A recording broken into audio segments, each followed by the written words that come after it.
साथ संगत जी, प्यार से कहना धन निरंकार जी। और एक ये उपस्थिति का भाव, एक कोई सिर्फ गैदरिंग नहीं, कोई सिर्फ इकट्ठा एक शरीर रूप से होकर कोई भीड़ का भाव नहीं, मन में एक परमात्मा को, इस निराकार को बसा के ये सत्संग के उद्देश्य से सभी जहाँ अपने घरों से भी निकले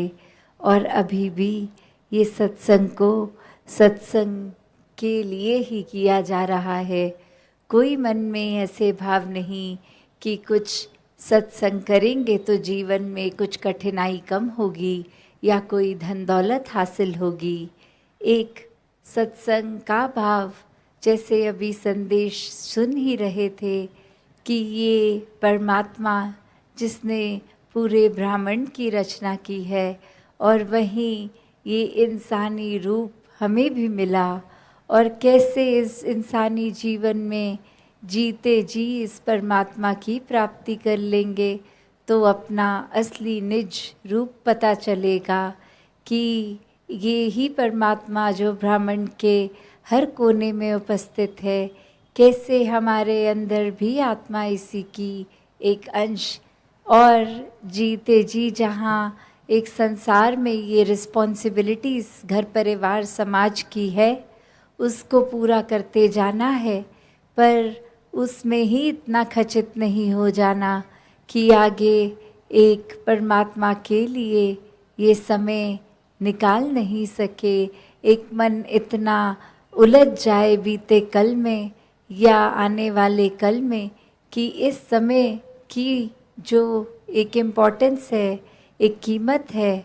वो ही एक ये करंट इस समय का चलता हुआ ये पल, इसको ही एक बिगाड़ दें, व्यर्थ कर दें। तो हर समय जहाँ एक परमात्मा को याद करना कोई किताबी बात नहीं है, ये हर समय में देखा जाए, हर युग में अभी भी ये महात्मा यही संदेश देते हैं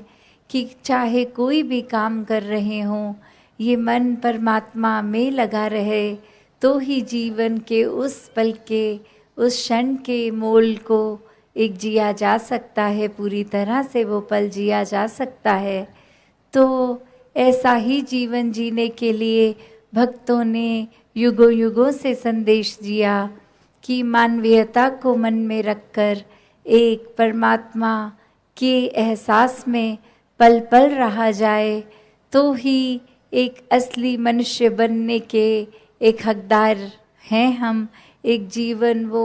वाकई ही मनुष्य का जी रहे हैं, सिर्फ शरीर की जीने को ही एक मानवीय जीवन नहीं कहा जा सकता। मानवीय गुणों पे जो जीवन है वही एक मानवीय जीवन है।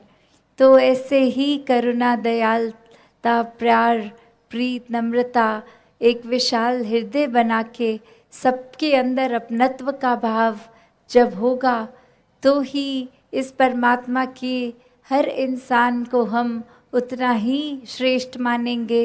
जितना एक स्वयं के लिए अपने मन के भाव होते हैं। एक प्राथमिकता जहाँ मन करता है कि अपनी ही बातों को, अपने आप को ही हर पल हर चीज़ का श्रेय मिले, पर जब ये पता लग जाता है